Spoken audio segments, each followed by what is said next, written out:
राधे राधे, हरे कृष्णा। आप सभी भक्तों का अपने YouTube चैनल पर स्वागत है। और आज हम सभी श्रवण करेंगे राधा अष्टमी पे राधा की जन्म कथा कि राधा जी का जन्म कैसे हुआ था। तो चलिए श्रवण करते हैं कथा। राधा जी के जन्म की सबसे लोकप्रिय कथा यह है कि वृषभानु जी को एक सुंदर शीतल सरोवर में सुनहरे कमल पे एक दिव्य कन्या लेटी हुई। वृषभानु जी जब कमल के पुष्प के पास गए तो देखा कि वहाँ पे हजारों सूरज के बराबर वहाँ पे चमक थी। वृषभानु जी की आंखें चकाचौंध हो गईं, उनकी आंखें एकदम से बंद हो गईं। धीरे धीरे से उन्होंने राधा रानी की कृपा से आंखें खोली। राधा रानी को देखकर वो बाबरी से हो गए। वृषभानु जी उस कन्या को लेकर घर आए। उन्होंने अपनी पत्नी कीर्ति को राधा रानी के दर्शन कराए। कीर्ति जी देखती ही रह गईं। उनके चेहरे पे इतना तेज उन्होंने कभी किसी के चेहरे पर नहीं देखा। ऐसी दिव्य कन्या कीर्ति जी देखती ही रह गईं। वो सब कुछ भूल गए, लेकिन हमारी प्यारी राधा रानी ना अपने नेत्र खोलने को तैयार ही नहीं थी। उन्होंने श्री कृष्ण से पहले ही वादा किया था कि जब भी मैं धरती पे प्रकट होंगी, जब भी मैं धरती पे जन्म लूँगी, सबसे पहले मैं आपको देखूँगी। इसीलिए मेरी प्यारी लाडो आंखें ही नहीं खोल रही थी। सब परेशान हो रहे थे कि लाडो जो ये कन्या है ये आंखें क्यों नहीं खोल रही है, लेकिन वह दिव्य कन्या अपनी आंखें खोलने को ही राजी नहीं थी। पिता और माता ने समझा कि वे देख नहीं सकती, लेकिन प्रभु की लीला देखो, वो अपने प्यारे से कन्हैया को ही सबसे पहले देखना चाहती थी।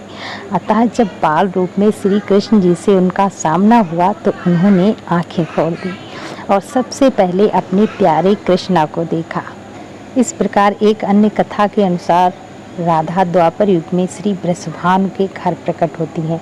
कहते हैं कि एक बार श्री राधा गोलोक बिहारी से रूठ गईं। इसी समय गोप सुदामा प्रकट हुए, उन पे हंसने लगे। उन्होंने श्री राधा रानी का बहुत ही मजाक बनाया। इससे कुपित होकर राधा ने कहा, सुदामा तुम मेरे हृदय को संतप्त करते हुए असुर की भांति कार्य कर रहे हो, अतः तुम असुर योनि को प्राप्त हो। सुदामा कांप उठे, बोले, गोलोकेश्वरी तुमने मुझे अपने साप से नीचे गिरा दिया। मुझे असुर योनि प्राप्त होने का दुख नहीं है, पर मैं कृष्ण वियोग को सह नहीं सकता। इस वियोग का तुम्हें भी अनुभव होगा, अतः एक बार तुम भी इस दुख का अनुभव करोगी। द्वापर में श्री कृष्ण के अवतरण के समय तुम भी अपनी सखियों के साथ गोप कन्या के रूप में जन्म लोगी और श्री कृष्ण से बिलग रहोगी। सुदामा को जाते देखकर श्री राधा को अपनी त्रुटि का आभास हुआ और वे भय से कातर हो।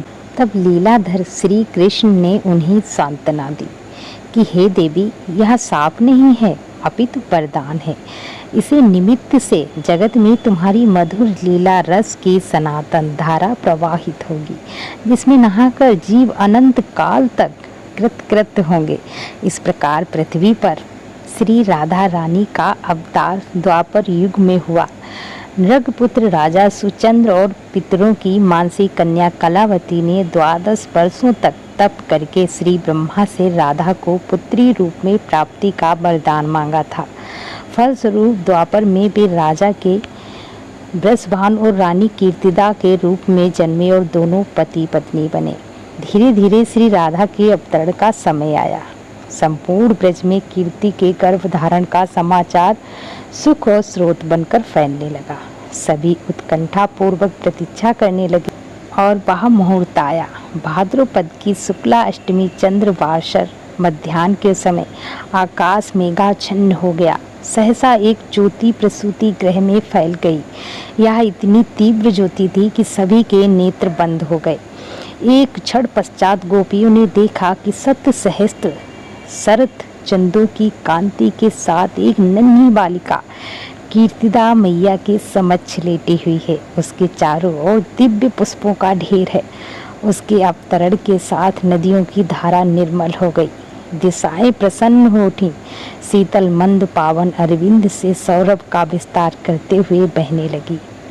पद्म पुराण में भी एक कथा मिलती है कि श्री वृषभानु जी यज्ञ भूमि साफ कर रहे थे तो उन्हें भूमि कन्या रूप में श्री राधा प्राप्त हुई। यह भी माना जाता है कि विष्णु के अवतार के साथ अन्य देवताओं ने भी अवतार लिया। वैकुंठ में स्थित लक्ष्मी जी राधा रूप में अवतरित हुई। कथा कुछ भी हो, कारण कुछ भी हो, राधा बिना तो कृष्ण है ही नहीं।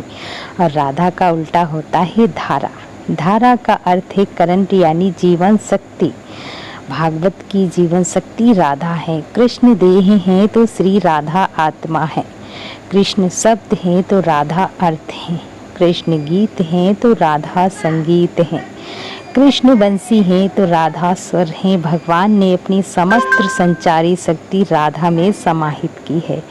इसीलिए कहते हैं कि इस नाम की महिमा अपरंपार है। श्री कृष्ण स्वयं कहते हैं, जिस समय मैं किसी के मुख से रा शब्द सुनता हूँ उसे मैं अपनी भक्ति प्रेम प्रदान करता हूँ, और था शब्द के उच्चारण करने पर तो मैं राधा के नाम सुनने के लोभ से मैं उसके पीछे पीछे चल देता हूँ। इसीलिए कहते हैं, हमारे प्यारे कन्हैया को रिझाने के लिए राधे राधे बोलिए। और अगर हमारी प्यारी सी लाडो की आपको जन्म कथा पसंद आई है तो प्लीज़ वीडियो को लाइक ज़रूर करें और कमेंट बॉक्स में राधे राधे लिखना ना भूलिएगा। मिलते हैं अगली वीडियो में, तब तक के लिए राधे राधे, हरे कृष्णा।